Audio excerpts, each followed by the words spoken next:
La pancarta de apoyo a Plata es una muestra de los problemas que tienen los tres equipos extremeños con las lesiones. Mauro puede marcar para el Arroyo a los 3 minutos con este lanzamiento que acaba en el palo.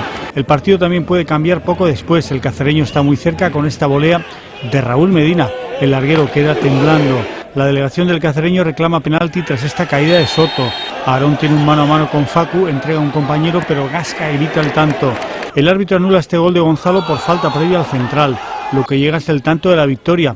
Rojas cabecea al travesaño y el lateral Campins remacha en el área pequeña. Ahora hay que desconectar, disfrutar de la familia, que también es muy importante, y luego ya ir a Carranza a por los 3 puntos.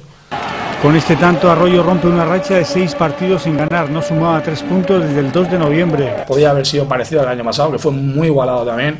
Ellos tuvieron una evasión, la marcaron y ganaron el partido, y este año prácticamente podemos decir que es lo mismo, que ha sido un partido muy igualado.